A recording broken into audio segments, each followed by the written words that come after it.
What is up, guys? We're in Putin's freaking max security prison right now for trying to leak data. Michael. They already drove Liam insane. Yeah, we tried to leak the Russian Revolution files, and he kind of like, he spoke some Russian words. He was like, suka blitz, and he put us in prison. So, luckily there's found footage. You guys, yeah, go ahead and roll the tapes. Good stuff.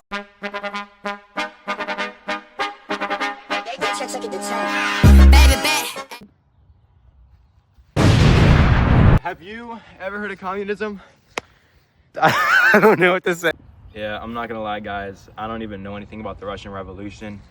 I just kind of came here back in time to 1917, and it's not really working out. But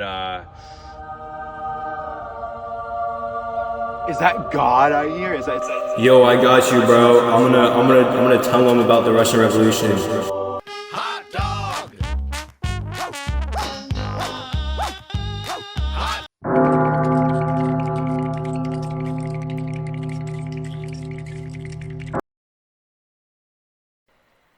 This is Tsar Nicholas.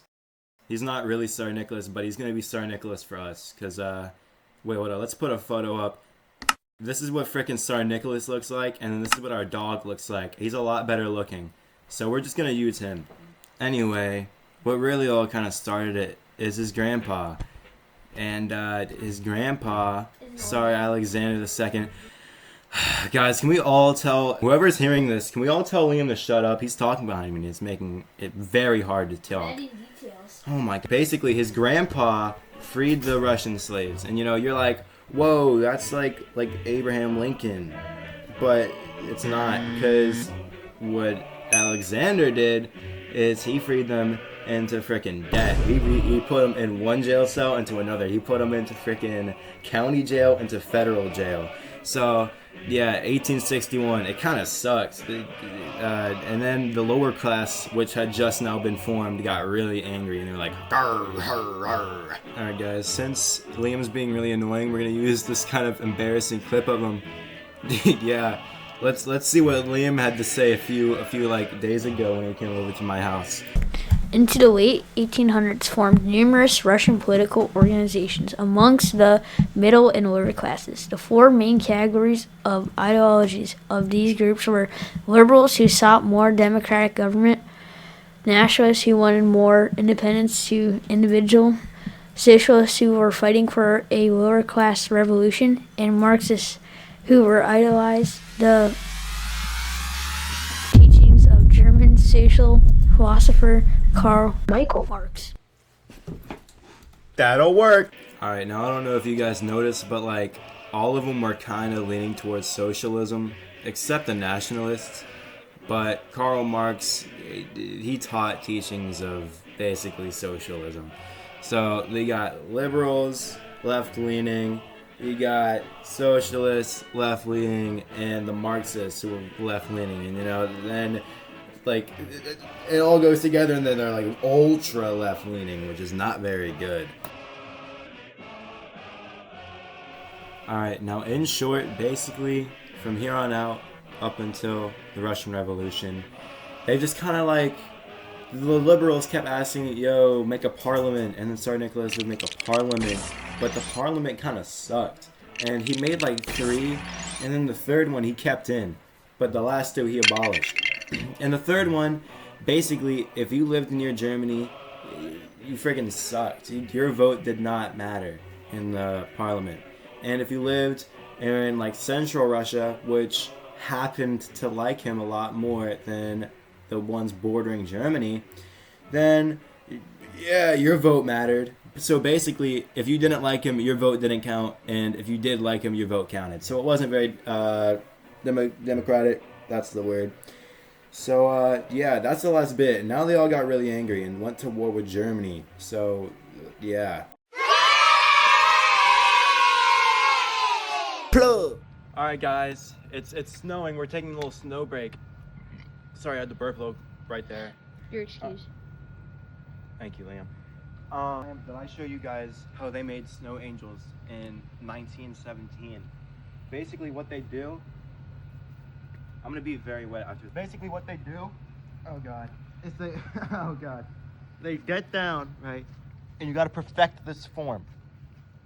You lay like this, and then, see that? And then down, reverse. Back, up, down, down. Oh god. Can we get a check on my back? Can we also get a check on the snow angel right there? How's it looking? Great. Thanks, Liam. It's my back. Oh, I mean, There's like nothing. that's pretty all right. Well, guys, we'll run a little montage of us splitting wood probably, because we want to split wood before we finish this video. End the video. Guys, don't do this at home. What we're about to do, without parental. I don't freaking know. If you're good enough, just freaking do it, man. Oh, yo, totally not rigged. Oh, watch this. Look, it's not cracked. Where are you going? Oh, okay. Oh, okay. One more time, Liam. Go. Oh. Oh no. No. No. Oh yeah, no. You always gotta clean your axe before you use it again. That's just proper etiquette. Okay, guys. All right. Oh, I did it.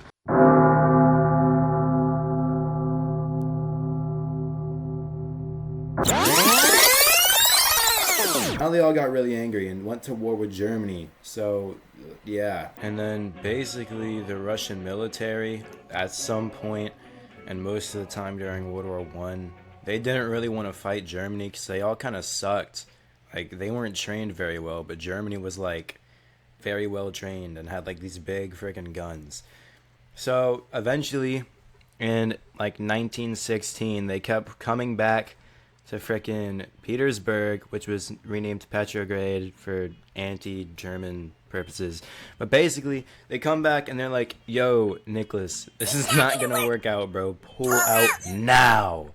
And, I mean, he doesn't until they start fighting him. And, yeah, they leave World War I in 1917, which also happens to be the year of the freaking Russian Revolution, which is the whole thing. Oh my god, it's coming full circle. I have 3 minutes left to make the rest of this video. Alright, so I'm just gonna speedrun everything that I remember, which is all the important stuff. Okay, so basically they fight, and the freaking Bolsheviks are like, rah, rah, rah, rah, rah. And then freaking Nicholas gets kicked out.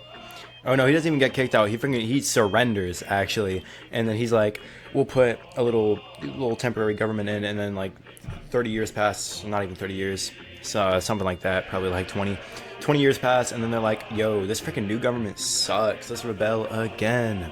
And the Bolsheviks, guess what, they freaking win again, and Lenin basically becomes the leader, and now they're communist. Okay, and well, we all kind of know what happens. The USSR gets real big because other people join and they're like, yo, socialism is really cool, this is gonna help my country out. And that's how it ties into today's effects, or the effects on today. Yeah. Jesus. Now we have like 2 minutes to do a lot. So, our first example of an effect on today is Bulgaria. It's a country somewhere in Eastern Europe. And basically, it joined the USSR. And when the USSR fell, because they were so dependent on the economy of the bigger countries like China and Russia and the USSR, they kind of fell out of power, and now they're one of the poorest countries in the European Union, and they rely on the European Bank. But a lot of good also came from this bad. Like in the Balkans, I mean, they're very poor now too, but they became multi-party systems. They're democratic now. Can I get an amen? Whew. Can I get an amen for democracy? Yeah. Frick, I don't. And in short, international law changed, and a lot of people now, they don't like people who are extremely left. That's about all. That's about it. See ya. Also, here's an audio clip that Penelope was supposed to use. The Tsar had dissolved its previous parliaments as of 1906 and 1907. However, its third establishment of parliament was set in favor of himself and excluded the votes of many regions where the Tsar was resented. Michael.